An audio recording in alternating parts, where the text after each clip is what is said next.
మీ బ్రెయిన్కి ప్రెషర్ ఉంటుంది. ఎప్పుడైతే అంత ప్రెషర్ బ్రెయిన్ మీద పెట్టావో అది కూడా తీసుకోలేదు. అందుకే మరుపు అనేది వస్తుంది.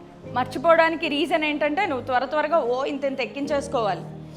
ఆ ఎక్కించుకోవడంలో ఓవర్లాప్ అయిపోతాయి. సో అందుకే గుర్తుండవు. సో గుర్తుండాలి అంటే ఏకైక దారి writing practice. Right and right and right. మా చిన్నప్పుడు ఇంపోజిషన్లు ఉండేవి. ఏదో తప్పు చేసినా మనం డిక్టేషన్లు ఏవో ఇచ్చేవాళ్ళు, లేదా ఎగ్జామ్లో ఏదో తప్పు చేసావు రాయి 100 సార్లు రాయి, 200 సార్లు రాయి, ఇంపోజిషన్లు ఇచ్చేవారు. అవన్నీ తప్పు కాదు.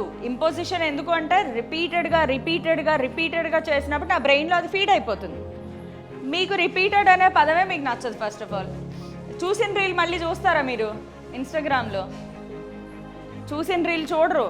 నేను మొన్న ఇంకొక సెమినార్లో చెప్తున్నాను, according to scientific research reels నిడివి 90 సెకండ్స్ దాకా ఉంటుందండి, 1.5 minute వరకు. కానీ ఏ ఒక్క జెన్సీ అంటారు కదా వీళ్ళని, ఏ ఒక్క టీనేజర్ కూడా 30 సెకండ్లు 20 సెకండ్లు దాకా ఒక రీల్ చూడరు. మీరు ఎప్పుడైనా వాళ్ళు రీల్ చూసేటప్పుడు చూడండి, 20 సెకండ్ల తర్వాత వేలు ఇలా కదులుతూనే ఉంటుంది. అదేంటంటే మీ బ్రెయిన్ రిటెంటివిటీ లేదు. అది చూసి రీల్స్ చూసి మీ బ్రెయిన్కి రిటెంటివిటీ, ఓపిక తగ్గిపోతుంది. ఎక్కువ కాన్సన్ట్రేట్ చేయలేరు, చిరాకు వచ్చేస్తూ ఉంటుంది ప్రతిదానికి. 10 నిమిషాలు, 1 గంట సేపు ఒక పని మీరు ఒకటే పని చేశారంటే మీ గంట సేపు చాలా ఎక్కువ.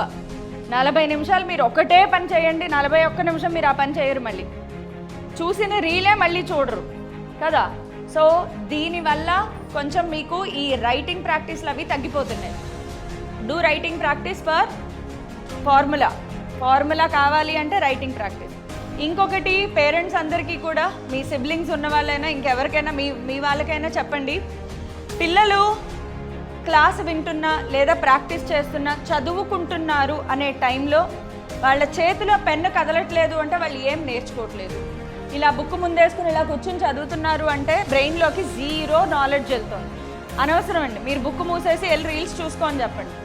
ఆ టైం పోని వాళ్ళు ఆ రీల్స్ అయినా చూసుకుంటా, తర్వాత మూడ్ బాగున్నప్పుడు వాడు చదువుకుంటాడు తప్ప పెన్ను కదలాల్సిందే అండి. అది లాంగ్వేజ్ అయినా సరే, ఈ బయాలజీ అయినా అవ్వనండి, ఏదైనా అవ్వనండి. నీకు అర్థం కాదమ్మా అన్నా సరే ఏం పట్టించుకోకండి, రాయి. అది థియరీ అయినా సరే రాయి. 10 లైన్ల థియరీ క్వశ్చన్ రాయి. ప్రతిదీ రాసేయాల్సిందే. రాయడం చాలా ఇంపార్టెంట్. రాస్తేనే వాళ్ళ బ్రెయిన్లో పడుతుంది. రాయట్లేదు, వాళ్ళు ఏం నేర్చుకోవట్లేదు. ఇది మాత్రం మీరైనా గుర్తుపెట్టుకోవాలి. మీ ఫ్యూచర్లో ఇంజనీరింగ్కి వెళ్ళాను కదా, ఏముందిలో అంతా టెక్నాలజీ ఫోన్లో చూసుకుంటాను కుదరదు. You have to right and practice. రాయడం చాలా ఇంపార్టెంట్.